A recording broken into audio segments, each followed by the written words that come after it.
welcome to Hashimoto's Unfiltered, real talk, real solutions. The podcast where we cut through the noise and get straight to the heart of living with Hashimoto's.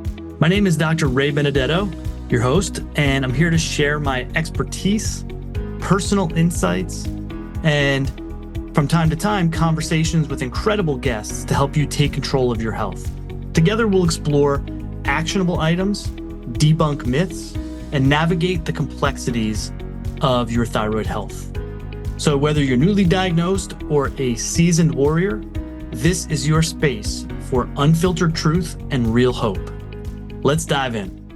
The topic for today, this is obviously, I wanted to do a deep dive on this today because it's a question that I get all the time. And it's obviously something that I work on all the time with my patients. And that's the relationship between foods and food sensitivities and chronic illness in general, but obviously autoimmune disease and autoimmune thyroid disease specifically, the connection. Because everyone gets it. And even to be honest with you, even mainstream medicine, is dipping a pinky toe in the water. If you get diagnosed with Hashimoto's, most of the time, someone, a PA, a medical doctor, someone will be like, oh, go gluten-free. So somewhere along the way, medicine is at least with a little sliver of hope, at least throwing a nod to oh yeah, foods might be involved. It's not nearly enough, but at least, it's something. But most of you out there listening to this right now definitely understand, probably at a deeper level, obviously, than most medical professionals, which is an unfortunate thing to say, but it's just the reality. Most of you out there listening to this right now, at least on a somewhat deeper level than that, understand the relationship. I definitely know what I'm doing and what I'm eating and what I'm putting in my body is having some kind of effect or is in some way contributing to my autoimmune condition or to my Hashimoto's or what have you. So I get this question, all the time, obviously, and those of you who are my patients who are listening in or are listening right now, this is going to make sense to you. I mean, we do a lot of nutrition and dietary work because it's huge. We can use diet and nutrition as medicine pretty much. But what I wanted to do is kind of do a really deep dive into the why. Why? I don't get it. I do get it. I get it. These foods affect me, but why? What's the reasoning behind it? And again, it's one that I address daily with my patients. So, and from a functional medicine standpoint, from a nutrition standpoint, the link between food and food sensitivities, chronic health conditions in general, especially autoimmune diseases, is fundamental. So let's jump in today and let's kind of break this down and let's get to it. Let's start broad, or I should say, let's start broad, but let's start with the foundation. We're going to build a house, got to lay the foundation. And so the foundation is the gut immune system connection. So the connection between the gut and the immune system, right? Everyone talks about the gut-brain connection, which is also huge. These things are all interrelated, but we're going to focus specifically today on the gut immune connection, which is the foundation. So now the vast majority of our immune system, and most of you have heard this before, around 70-80% of our immune system resides in the gut. So it makes the health and the integrity of our digestive tract pretty paramount, right, for overall immune function when we talk about, and where does the food go? It goes in your digestive tract. So we talk about food and its impact and food sensitivities and their impact, we often have to start there. Let's make some delineations real quick. When we talk about food sensitivities versus allergies, people think of food allergies, two different animals. Food allergies, there's different parts of your immune system. And I don't want to get too into the weeds here or have an immunology class, but there's different parts of your immune system that do different things. And many of you may have seen some of these on a blood test or what have you. There's different types of what are called immunoglobulins.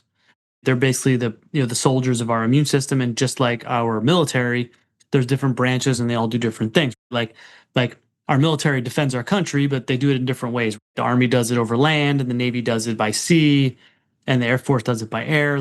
They all defend us, but they do it in different ways. So food allergies are typically mediated or addressed by what are known as IgE, as in elephant, IgE. These are usually immediate, many times severe, life-threatening reactions. People think of food allergies, think of difficulty breathing, anaphylaxis, hives, things like that. Those typically involve IgE antibodies. Those are things like, think of shellfish allergies and peanut allergies, like things that will have a very acute onset and could potentially be life-threatening. They're pretty easy. Those are pretty easy to identify. Those aren't hard to figure out.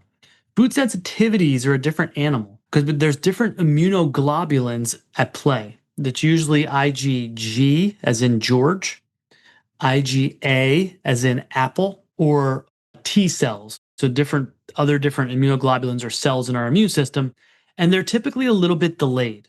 They can be subtle. They can often involve different immune pathways. They could take, hours, maybe days. Maybe they develop over long periods of time, and those symptoms can appear like later, like delayed reactions after consuming those foods. So it makes them harder to pinpoint. So, and again, that delay really is why many people don't connect their symptoms back to certain foods. It's one of the reasons why one of the first things I had my patients do is an AIP protocol. And as part of that is at least 30 days of an elimination diet where we take out all those foods. So then that way we can kind of clean the slate, and then we can worry about putting them back in. So now we can tell if it's a food that affects them. That's one of the reasons why. So that's the foundation, some terminology, mechanisms. How do food sensitivities, how can they drive chronic health conditions, chronic health problems, autoimmune conditions like Hashimoto's? Number one, increased, I'll use big fancy words, the technical words, and then the common terms. Increased intestinal permeability. That's the big one, i.e. leaky gut. Increased intestinal permeability. The intestine should have some degree of permeability because stuff's got to get through and stuff's not allowed to get through. But when it's increased, when we have leaky gut, too much stuff's getting through. So our gut lining, the barrier, has this single layer of cells that's highly selective, right? It only allows things like nutrients to pass into the bloodstream while keeping out like undigested food particles, toxins, microbials, like right, little bacteria, stuff like that. And what happens is we get a damage to that lining, to that barrier. Certain foods, especially things we may be sensitive to, the big ones: gluten, dairy, corn, soy, processed foods, sugar, excessive sugar, can all damage this delicate barrier. And that damage it could also be due to inflammatory responses like inflammation. There are specific components of gluten, for example. So leaky gut caused by damage to the barrier. The foods can cause that damage, which causes the leaky gut. Another concept, which I've talked about on these before, is something called molecular mimicry. It's when the gut becomes leaky, let's say, right, there's an increased permeability there.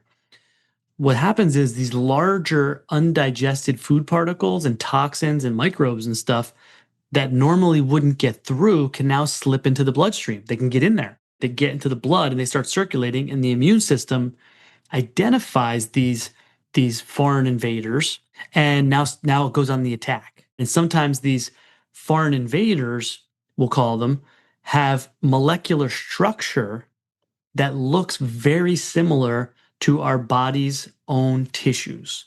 For example, like thyroid tissue or joint tissue. This is called molecular mimicry. So on a molecular level, they look the same. So the immune system, in its attempts to clear out or to kill off the invaders that aren't supposed to be there, mistakenly starts attacking our own tissues as well. This can be a significant, gasoline on the fire, if you will, of autoimmunity. So this can drive the autoimmune process. Chronic inflammation is a big one. Every time you consume a food that you are sensitive to, your immune system mounts an inflammatory response. Okay. And this isn't just local to the gut. It can be all over the place. It can be systemic. And what that can result in is something called inflammatory overload, or that creates this inflammatory load. So over time, there's this constant, all the time, low grade inflammation, creating this increased inflammatory load on the body. So chronic inflammation is the hallmark of nearly all chronic diseases, including autoimmune conditions. It can damage tissues, impair organ function, perpetuate the immune system's overactivity. It can block hormone receptors on cells. So now the cells, the hormones can't get into the cells where they need to go. So that's a big one that's not really talked about very much, is the inflammation can block receptors on cells for hormones, especially thyroid hormones. Now we talk about immune system. So we're summarizing. How do the food sensitivities contribute? Increased permeability, increased or leaky gut, chronic inflammation, which is going to lead to immune system, what we call dysregulation, immune system malfunction. Let's say that. If this immune system is constantly being activated, constantly turned on due to food sensitivities, it can become overwhelmed and it starts malfunctioning. So it's like an alarm system that's going off all the time. Eventually it starts firing off even when it's not supposed to, all the time, like crying wolf, if you will. And then there's this concept of what's known as immune tolerance. So we lose something called immune tolerance. So the gut plays a role in kind of, let's say, educating or teaching the immune system about what is safe.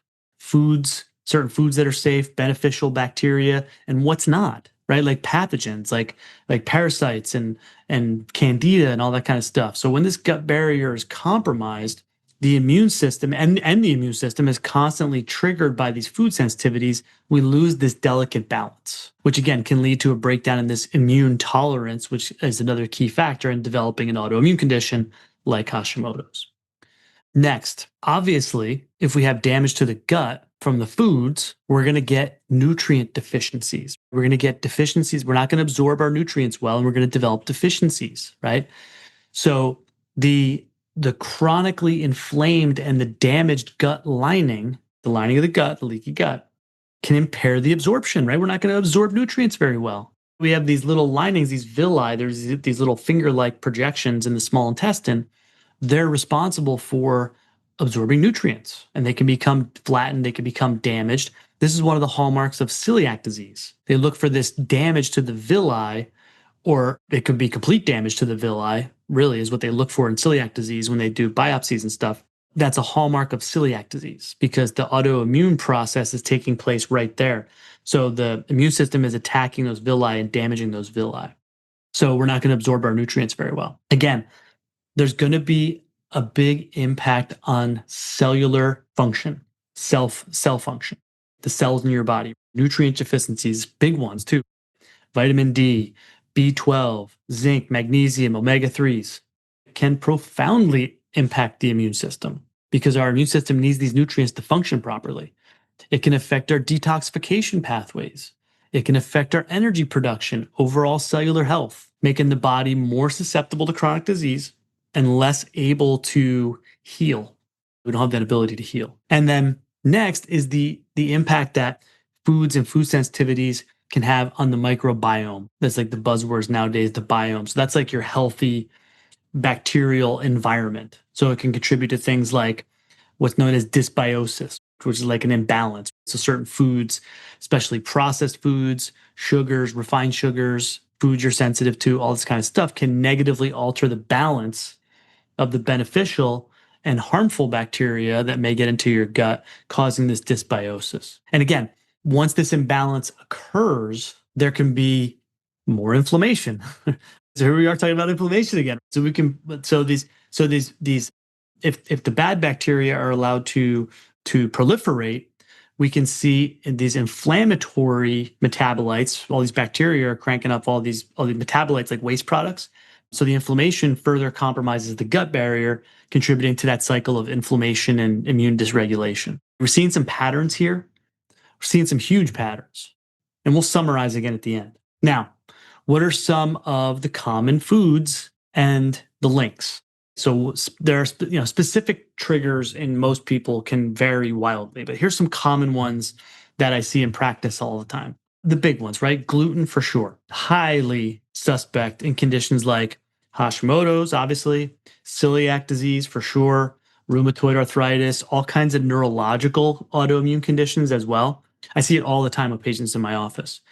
They got all these neuropathies and stuff going on, and they're in my office, and they've been to a million doctors. Nobody can figure it out. And we start here, and we find this stuff where these food sensitivities are triggering immune attacks in the nervous system. So that's a big one. It's due primarily to that molecular mimicry that we talked about between a protein that's in gluten called gliadin. And for the Hashimoto's especially, there's a protein in gluten called gliadin, and there's molecular mimicry between gliadin and the thyroid tissue. That's very well documented at this point. That's why most docs will be like, stop gluten, even though it's deeper than that. But that's a big one for Hashimoto's, obviously. Dairy's next in line, many times connected with inflammatory bowel disease, all kinds of skin stuff, eczema, respiratory stuff, asthma. Corn and soy, huge, and it's in a ton of processed foods. Corn and soy.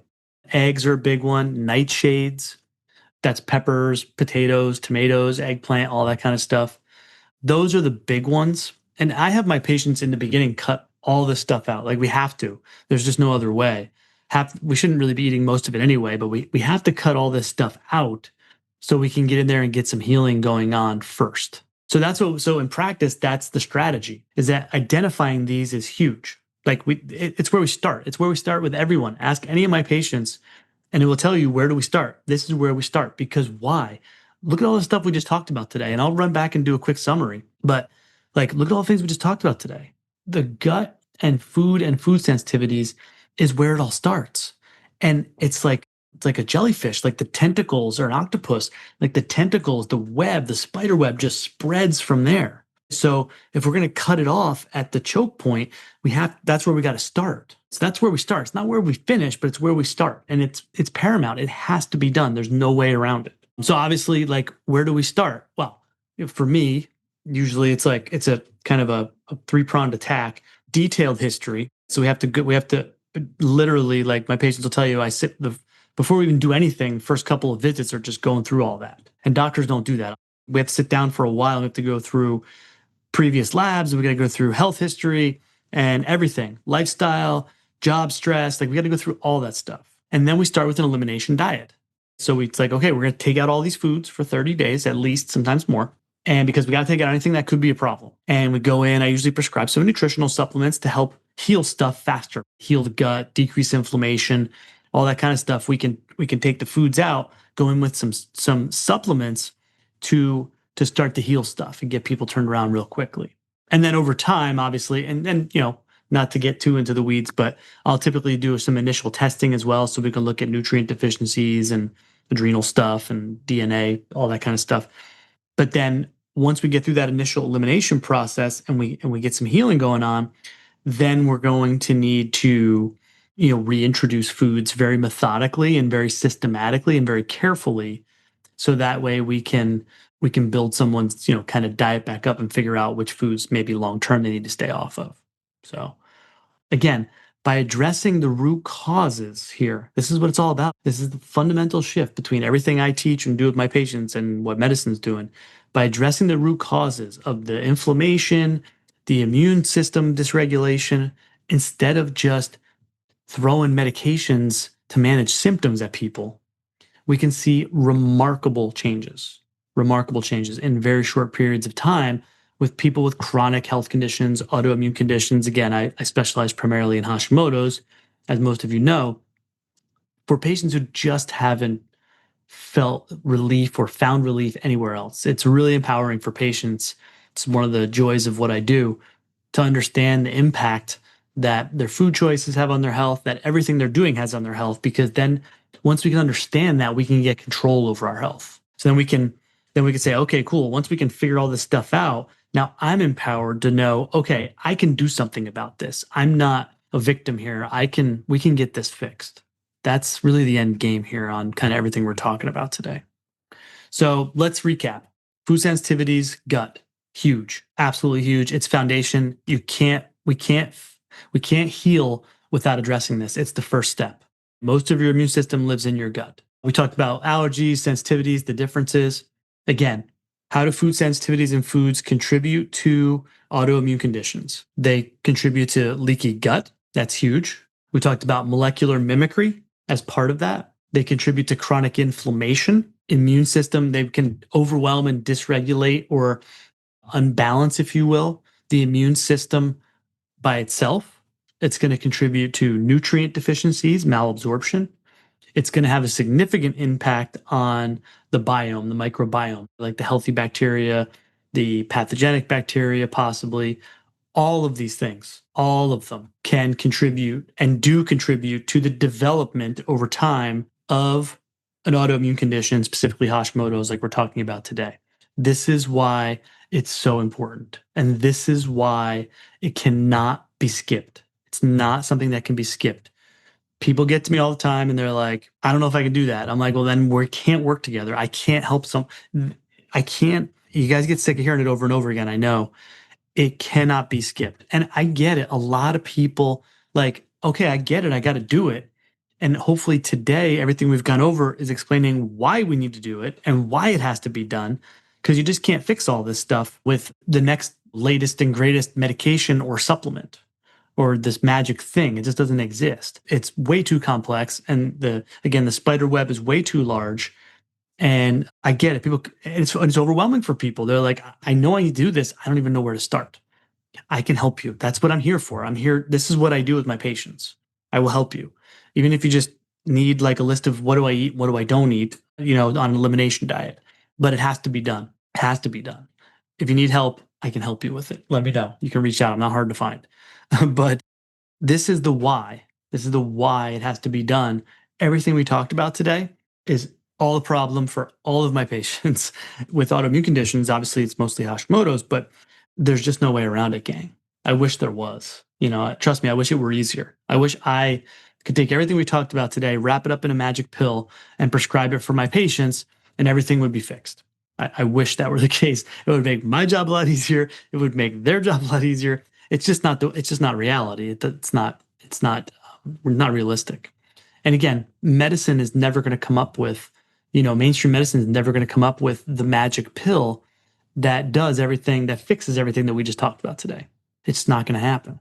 Maybe not in our lifetime, for sure. Maybe they will. I don't know, but it's not going to happen in our lifetime. And in our lifetimes is all we have control over. So, but it can be done with the right path, with the right plan, with the right guidance, with the right making these changes, these lifestyle changes. And again, they're not permanent. Like we do an elimination diet, then we got to add foods back in. Like it's not like this restrictive diet forever that I teach people, but we got to do it so that way we can like kind of reset someone and start to heal things and then move forward, building them a long-term plan to stay healthy, and to get towards remission, to get relief from their symptoms and to get towards remission for their Hashimoto's or their autoimmune condition.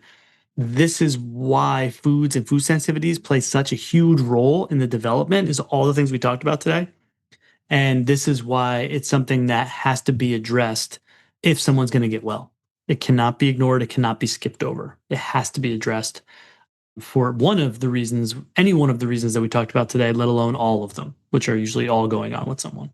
All right. So that's enough babbling from me today. I hope this was valuable for everyone today. I hope this makes sense in how foods and food sensitivities can contribute to the development of an autoimmune condition, particularly Hashimoto's, which is my specialty, and why it's so important to start there, because we have to heal those things before we can even do anything else to start getting anyone well.